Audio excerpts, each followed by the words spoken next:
मेरी तरफ से सभी को ओम नमो नारायण।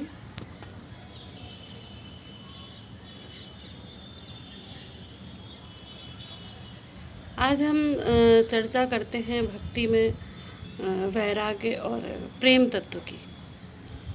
वैराग्य और प्रेम कितना जो है वो पूरक होता है। तो 2 लाइन गाती हूँ, सुनाती हूँ, भगवान शिव के चरणों में समर्पित करती हूँ। नमामि शमीशान निर्वाण रूपं विभुं व्यापकं ब्रह्मवेद स्वरूपं निजं निर्गुणं निर्विकल्पं निरीहं चिदाकाशमाकाशवासं भजेऽहं निराकारमूलं तुरीयं गिराज्ञानगौतीतमीशं गिरीशं करालं महाकालं कृपालं गुणागार संसार पारं नतोऽहं तुषारादृशङ्काश गौरं गम्भीरं मनोभूतकोटि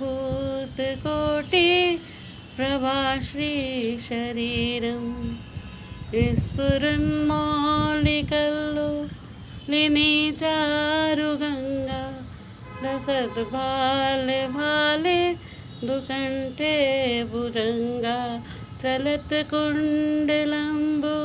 सुनेत्रां विशालं प्रसन्नाननं नीलकण्ठं दयालं मृगाधीशचर्माम्बरं मुण्डमालं प्रियं शङ्करं सर्वनाथं भजामि प्रचण्डं प्रकृष्टं प्रगल्भं परेशाम् अखण्डं अजम्भानुकोटिप्रकाशं त्रयाशूलनिर्मूलनं शूलपाणिं भजेऽहं भवानी प्रतिम्भावगम्यं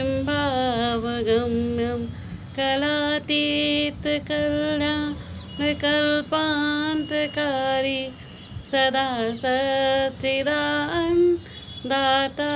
पुरारी चिदानन्द सन्दोहमोहापहारी प्रसीद प्रसीद प्रभो मन्मथारी नयावतु मानथपादारविन्दं भजन्ति लोके परेव नराणं न तावत् सुखं शान्ति सन्तापनाशं प्रसीद प्रभो सर्वभूतादिवासं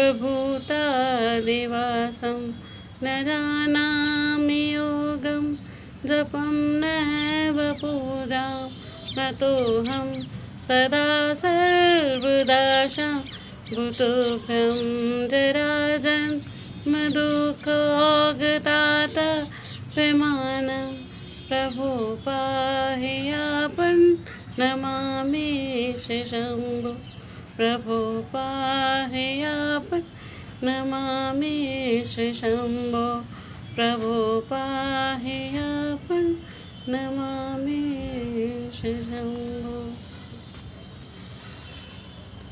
भक्ति में वैराग्य तत्व और प्रेम तत्व की चर्चा कर रही हूँ। भक्ति में जब अभ्यास करते हैं और दोष मुक्त रहते हैं और निरंतर अभ्यास करते हुए उसके सभी साधना के सोपानों को पूरा करते हुए जब आगे बढ़ते हैं तो एक अवस्था आती है चित्त की, जब संन्यास की ओर बढ़ जाता है वो, जब संन्यास में चित्त प्रविष्ट हो जाता है। इस शरीर का कोई खेल ही नहीं है, ये सब चित्त का, मन का, आत्मा का खेल है।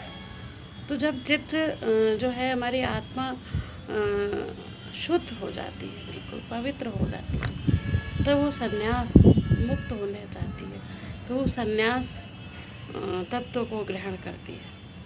जब हमारी आत्मा संन्यास तत्व को ग्रहण करती है तो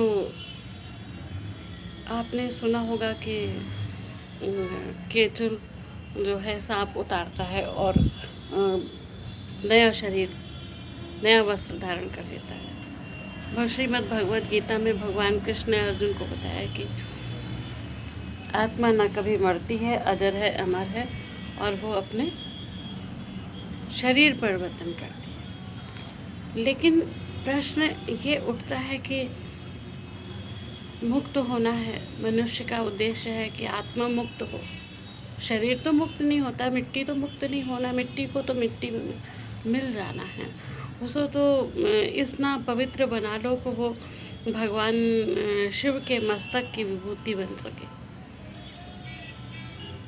और आत्मा जब संन्यास तत्व में प्रवेश करने लगती है तो क्या होता है, वो संन्यास प्राणी जब लेता है तो उसका नया जन्म होता है, और ये नया जन्म जो है वो बड़ा अद्वितीय होता है, बहुत ही आनंद उल्लास का संस्कार होता है आत्मा का।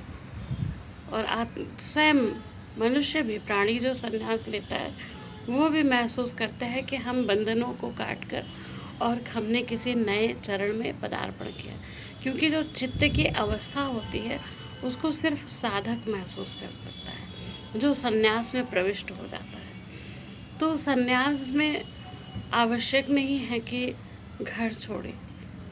पुराने पौराणिक काल में देखा जाता था कि संन्यास ग्रहण करने के बाद लोग घर वापस आते भी थे तो वो स्वपाकी होते थे, और घर के बाहर ही कुछ दूरी पर वो अपना जीवन यापन करते थे, लेकिन वो गृह त्याग नहीं करते थे। घर के आसपास ही एक कुटिया बनाकर वो जो है अपनी साधन धरते थे, अपने कर्तव्यों का निर्वहन करते थे और अपने अभ्यास को पुष्ट करते थे।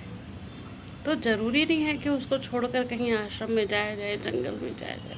संन्यास चित्त की वो अवस्था है, वो परिपक्व अवस्था चित्त की है संन्यास की, जब मनुष्य मुक्त होकर अपने सभी बंधनों को तोड़कर आत्मा को पवित्र करके नए जन्म को धारण करता है। एक ही वर्ष में एक जीवन को 100 वर्ष का माना जाता है, लेकिन एक ही जीवन में कई वर्ष तक जी लेना और कई युग जी लेना, ये एक विधा है, गुप्त विधा, जिसको आमतौर पे लोग प्रकट नहीं करते हैं।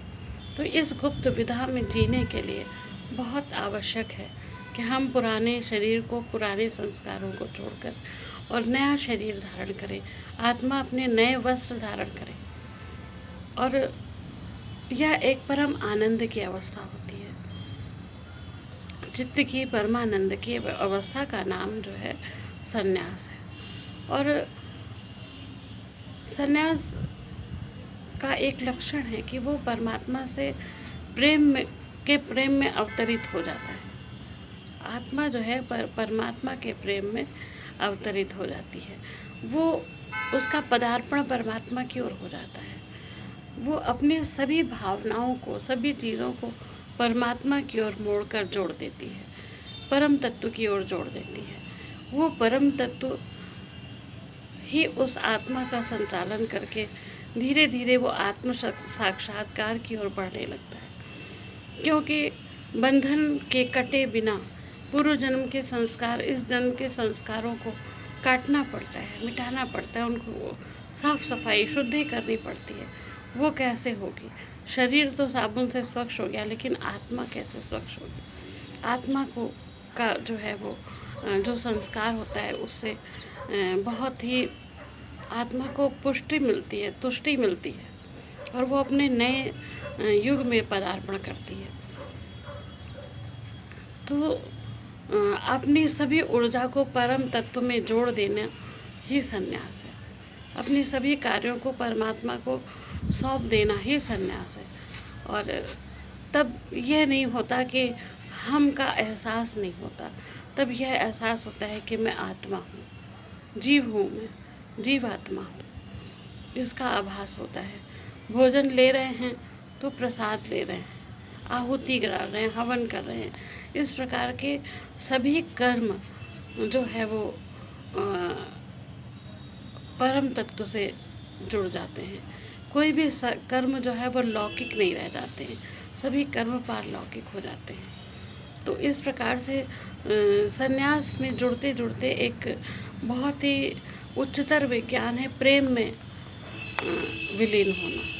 प्रेम जो है जो उत्पत्ति होती है, एक प्रेम होता है लौकिक सांसारिक विषयी, जिसमें जुड़ने के बाद जो है वो उसका विनाश होता है। लेकिन परमात्मा के प्रेम में उतरने पर वो कभी समाप्त नहीं होता। बारिश होने लगी और बूंदें गिर रही हैं, तो आज यहीं पे विश्राम देती हूँ सभी को। ओम नमो नारायण। इस विषय पे एक अगली वीडियो बना के चर्चा करती हूँ। ओम नमो नारायण।